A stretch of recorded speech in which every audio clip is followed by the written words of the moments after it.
Scientific proof that's backing up that spiritual enlightenment comes from our pineal gland, known as the third eye, and depicted as ancients as the seat of the soul. And here with more is spiritual coach Ronny Hatchwell. Coach, mentor, all of the above. Hi, Ronny. Hi. This is so cool. You sent me this video like a few weeks ago, and it really kind of put it together in a way that, we've talked about, people have talked about. It's such a massive time of change and enlightenment. Absolutely. What does that mean, and how does the, the pineal gland kind of assist us in that process? Well, we're going through an evolution right now. I mean, human beings aren't meant to stand in the same place.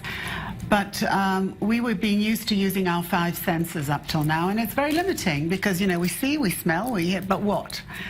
So the pineal gland is actually, it's located in the middle down here, and it correlates to what we call the third eye. You can't see the third eye, but it's what we call the sixth sense. That means that it's seeing beyond what the five senses see. And what's happened is that, I mean, this is a secret that they've known in ancient Egypt. They know it in the Vatican. Everywhere you go in the Vatican, you see this pine. Right, and no one knew what it was. Yeah. I want to continue this because we actually have a clip from this video talking about just this. It's fascinating. Amazing. Fascinating. Yeah.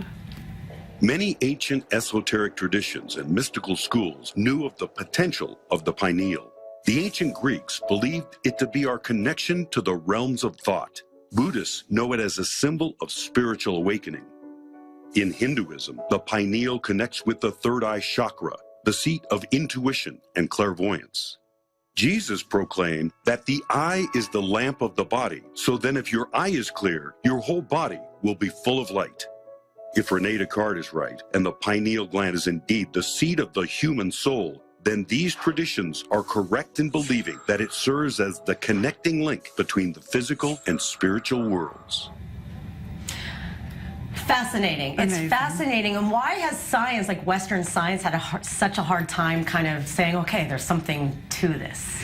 Well, because somebody who deals in the spirit just has to say, I've had an experience, and he believes it, and he doesn't have to prove anything. A scientist has to prove it. He has to say, look, I can see it, it's here, I'm holding it, it's tangible. But what's happened now is that science has come to a point where it has to start correlating what the spiritual world has been saying all along, because they've reached a standpoint. That's what quantum physics is, We say a mirror, what I give out comes back to me, so they have to show a mirror, light going on it and coming back. They have to prove it. It's not that they're behind, it's just that they need to understand. Spiritualism doesn't have to understand, it only needs to experience. And know. And know. But the knowingness comes from a belief that lives within you. You already have it. You come in with it and you're open to it. This whole thing about the pineal gland or the third eye is to show us that there is a law, and we're going to keep talking about this law every spot. There's a law of surrender. I can't get to that space of the sixth sense if I don't surrender what I think I know, because that keeps me in a space that doesn't allow me to know anything else. But if I want to really know the truth, I have to be mindless, and I have to be open to receive. And in that receiving space, I'm not looking at something the way I usually look at. I'm not looking at you through my five senses. I'm looking at you to know that you're part of me. Whatever I see in you is in me. We're one. And that's where we're going to. And you can see the destruction of everything that's happening now in our world is leading us to show that those old laws don't work anymore. Right, absolutely. Now, how do we explain this in a way to people that, are not, in the middle of a real conscious spiritual process? Like, what does it mean in practical terms?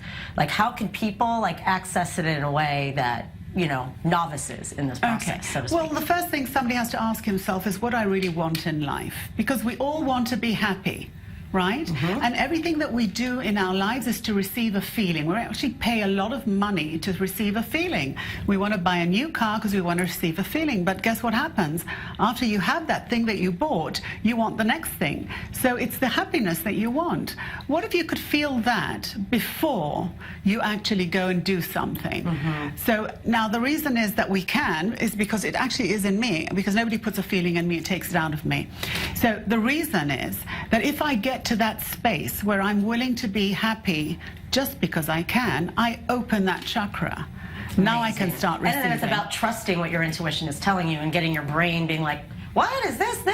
I love it, and I love how it's like tied in. I mean, how did ancient Egypt know this stuff? It's unreal. They were not of this world. They weren't of this world. They were. But how does the realm. Vatican know? That's what I want to know. And all the portrayals of the light and the halos, and it's so cool. As we learn more, it's going to tie in every religion. Thank you, Ronnie. Thank cool you. stuff. And.